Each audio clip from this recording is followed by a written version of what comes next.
తాకట్లో ఉన్న బంగారాన్ని విడిపించలేక వడ్డీల మీద వడ్డీలు కడుతూ ఇబ్బంది పడుతున్నారా? అయితే ఇప్పుడే సంప్రదించండి శివ గోల్డ్ కంపెనీ. మీ నమ్మకానికి మా హామీ శివ గోల్డ్ కంపెనీ. సాధారణంగా కవులు, రచయితలు తమదైన శైలిలో రచనలు రాసి విజ్ఞానం, వివేకం అందిస్తారు. తమ భావాలు, ఆలోచనలు, అనుభవాలను అందమైన మాటల్లో మలుస్తారు. అలాంటి వారి స్ఫూర్తితో వినూత్నంగా పుస్తకం రాయాలని సంకల్పించారు గుంటూరుకు చెందిన అధ్యాపకుడు. మన పాలకుల గొప్పతనంతో పాటు దేశ చరిత్రను ఏకవాక్య పుస్తకం రాసి world wide book of records సొంతం చేసుకున్నారు. 15,040 పదాలతో ఒకే సుదీర్ఘ వాక్యంతో పుస్తకం రాసి ఔరా అనిపించుకున్నారు.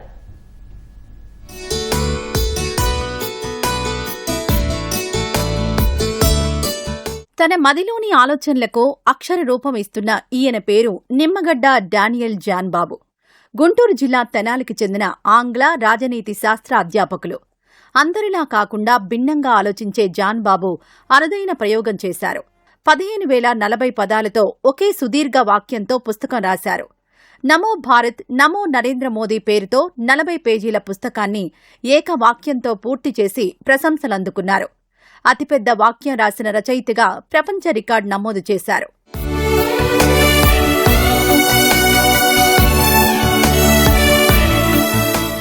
ఆంగ్ల ఉపాధ్యాయుడిగా 30 ఏళ్ల అనుభవం ఉన్న జాన్ బాబు ఆంగ్ల భాషలో నమో భారత్, నమో నరేంద్ర మోదీ పుస్తకాన్ని 30 రోజుల పాటు శ్రమించి ఏకవాక్యంతో పూర్తి చేశారు.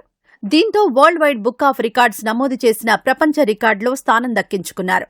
స్వతంత్రం వచ్చిన నాటి నుంచి దేశాన్ని పాలించిన పాలకులు, వారు తెచ్చిన పాలసీలు, దేశాభివృద్ధికి అవి దోహదపడిన విధానాన్ని ఆయన రచనల్లో పొందుపర్చారు. గత పాలకులతో పోలిస్తే ప్రధాని నరేంద్ర మోదీని ప్రత్యేకంగా నిలిపిన అంశాలను ప్రస్తావిస్తూ ఆకట్టుకునే విధంగా ఈ పుస్తకం రచించారు. నెహ్రూ టు మోడీ ఉన్నటువంటి ప్రైమ్ మినిస్టర్స్ అందరూ వాళ్ళందరి రిఫార్మ్స్ రాశాను. ఇండియాని ఆంగ్లేయులు ఎట్లా ఆక్రమించుకున్నారు, స్వతంత్ర పోరాటంలోని ముఖ్యమైనటువంటి ఘట్టాలు, స్వతంత్రం రావడం, తర్వాత భారతదేశానికి రాజ్యాంగాన్ని వ్రాయడం, ఇండియన్ లిటరేచర్ గురించి రాశాను, ప్రాచీన వైదిక వాంగ్మయం గురించి రాశాను, తర్వాత ప్రాచీన టెంపుల్స్ ఎక్కడున్నాయో రాశాను. కాంపిటేటివ్ ఎగ్జామినేషన్లో రాయడానికి ఇది ఒక స్టోరీ లాగా మినిమం నాలెడ్జ్ వచ్చేటట్లుగా ఈ పుస్తకం ఉంది. ఇండియన్ హిస్టరీ చదవడం మామూలుగా కంటే కూడా ఏకవాక్యంలో ఒకే వాక్యంలో చదవడం అనేది ఒక విధమైనటువంటి ఇంట్రెస్ట్ క్రియేట్ అవుతుంది. ఆ విధంగా వినూత్నమైనటువంటి శైలిలో భారతీయ సంస్కృతిని అందించడం అనేది నా లక్ష్యం. కోర్స్ వరల్డ్ రికార్డు కావాలనేది కూడా నా లక్ష్యమే.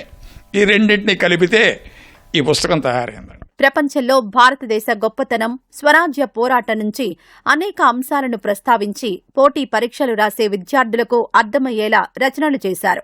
నవ్యాంధ్ర రూపశిల్పి చంద్రబాబు అభివృద్ధికి నిలువెత్తు సాక్ష్యం అనే శీర్షికతో రాసిన పుస్తకంలో రాజధాని అమరావతి నిర్మాణం కోసం సీఎం శ్రమిస్తున్న విధానాన్ని కళ్లకు కట్టినట్లు చూపించారు.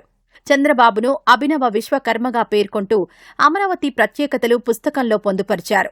నవ్యాంధ్ర నిర్మాత శ్రీ నారా చంద్రబాబు నాయుడు అభివృద్ధికి నిలువెత్తు సాక్ష్యం అనేది క్యాప్షన్ ఇచ్చాను కింద.